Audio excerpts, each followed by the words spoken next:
Designed for the growing community of students interested in entering the healthcare field, our AMSE Health and Wellness program really helps to give the hands-on experience in this area. There's 3 areas of focus: our physical health, which is historical diseases, genetic disorders, lifestyle diseases, and vector-borne diseases; our mental health field, which is focused on brain function and health and sickness, including exploration of the brain anatomy and physiology that focuses on health and business behavior; and our final focus area, our emergency medicine, where the students complete a Red Cross certification for CPR, first aid, and AED usage with hands-on learning by qualified instructors. This very popular program has no prerequisites. It's a great way for students to really get introduced into what it means to be in the healthcare industry and beyond. Trying to start the Blue Alliance 972, doing the same thing. Iron Claw, they're sitting comfortably in the Blue Alliance's field. They just shifted over to the midfield now. Help their teammates. Oh, it looks like 6036 got stuck on some fuel. They were unable to block a lot of fuel from the Red Alliance. Red Alliance 5 seconds to catch up, another 15 points before they get level there. And with that level shift, both sides, or the Blue Alliance is active. They were tied. The Blue Alliance 971, Spartan Robotics playing a very key role here, shuffling fuel away from the Blue Alliance. They're starting to starve them. We've seen this technique work very well. And then we've got over here the WarriorBorgs. They're going to send fuel over to 6036 on the Blue Alliance over by the Red Alliance side. That's why 3256 is holding out to all their fuel. They know that 6036 would just pick it up and send it back over. 18 seconds of Red Alliance shift. The Red Alliance has a lot of points they got to catch up on. And that's what they're going to work on immediately. 59-40 getting fuel from the center zone, sending it over to their alliance partners. It's 313 to 313. 5 seconds of the Red Alliance shift until the Blue Alliance takes over once again. Match is now. It's 313 to 338. Red Alliance taking an early lead here. Now they're tied. The Blue Alliance is going to try to keep that score high. 35-01. The Firebots, they are keeping it high. Team Bread, this is elimination. If either of the teams lose here in the double elimination format, 5 seconds until it's endgame, which starts now. Red Alliance has a lot of points they've got to make up, but they've got a lot of fuel in their zone. WarriorBorgs are going to feed fuel into their hopper. It's 375 to 420, 430 now. Blue Alliance, they're keeping that score high. The Blue Alliance wants to win this one. It's 971, but they also do. It's 450 to 460. 10 seconds remaining. Live from ABC News headquarters in New York City, it's Tuesday. Good morning, America. Now coming up, you see behind me a fire truck, but also these are drones, giant drones, and teenagers with their technology partners have come up with a solution to fight wildfires, all as we approach that 1-year anniversary of the wildfires in Southern California. Tomorrow marks 1 year since the Southern California wildfires, and now a group of students from San Jose is working on a new high-tech way of fighting fires. Let's go back to Ginger in Orange County, one of the areas that is using some of this new technology. Hey, Ginger. Yes, Michael, when it comes to cancer, we know that early detection is key. But with wildfire, that's the case too. So I can't wait to introduce you to these teenagers who, with their technology partners, have come up with the solution that utilizes AI and giant drones like this to put out fires before they spread.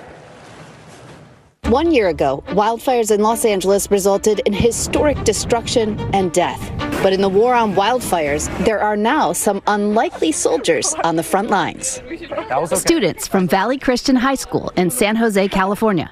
Wildfires have just been a constant force in my life, like growing up in California. I also remember, like, in the hill adjacent to my house, I saw like flames over the horizon, and I'm just like, I feel totally helpless, and it just seems wrong sending people into the fire to put it out. Firefighters work tirelessly to protect life and property, but they need help. So these resourceful students are leveraging drones. These towers that we're standing in front of has already detected the fire. Once it detects a fire, it sends the coordinates to the drone and says, hey, there's a fire in this location. The drone will actually get to the coordinate, and once it's adjusted, it's going to release its payload. Boom! Here it goes. We hit it. So now wait, it's going to actually, there you go. They put it out. It happened. It's out. That's it. So that must bring you such joy. Actually, I got a little emotional because it took so long to get us to this point. The group just made it to the finals of an $11 million XPRIZE competition. That tower detection system is already in use in Orange County. It, too, was made by a teenager. It detects for the three main signatures of wildfire. There's the smoke, heat plume, and the flame. And if you actually look at it right now, you can see that this is constantly spinning around. Yeah. There's a camera up on there, and that's obviously what's looking at the fire. Now they want to add the drones and docking stations. Those drones could launch the same time we launched our apparatus. They could get on scene, utilize their extinguishing agent, and that would ideally hold the fire in check until our fire engines and our firefighters and our helicopters and our air tankers could all get on scene and hold it.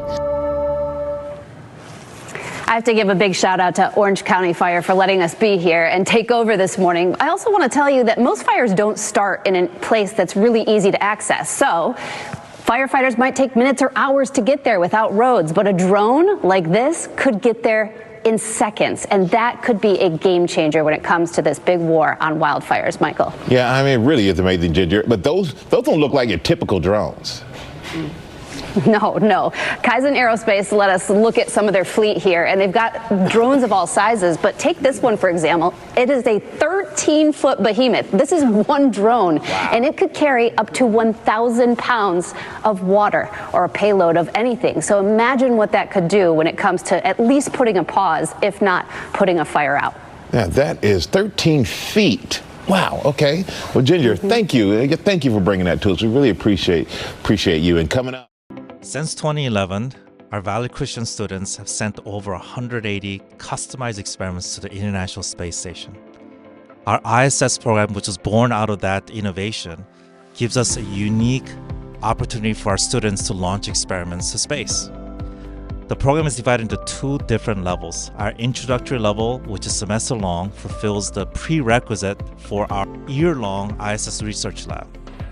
In the introductory level, students send 2 to 3 pre-designed experiments around heat, radiation, conduction, and convection. Students also learn design and construction of their circuits, which they power up, which becomes the foundational element to jump on to the ISS research lab.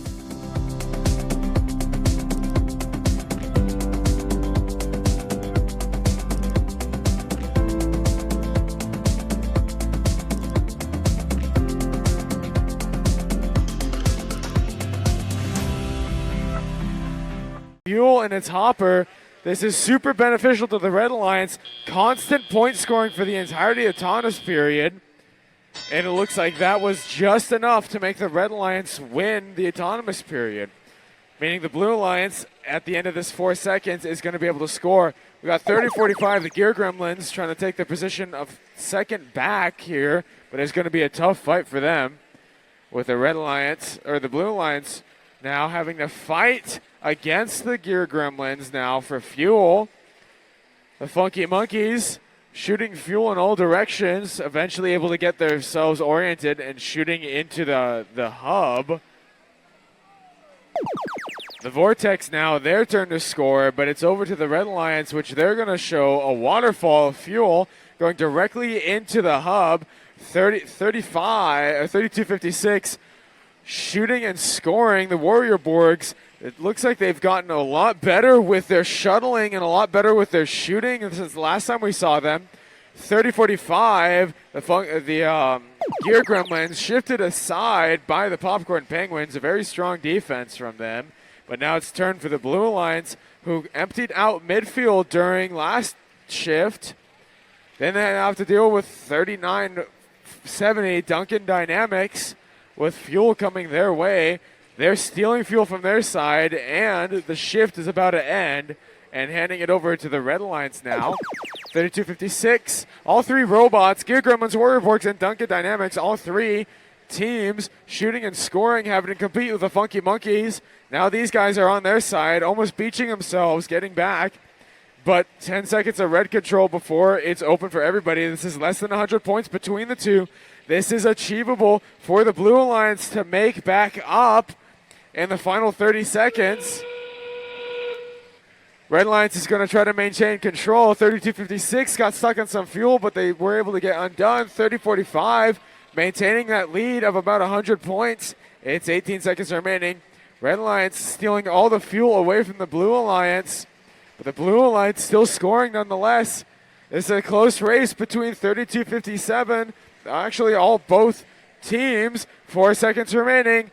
Over 100-point difference. That's game.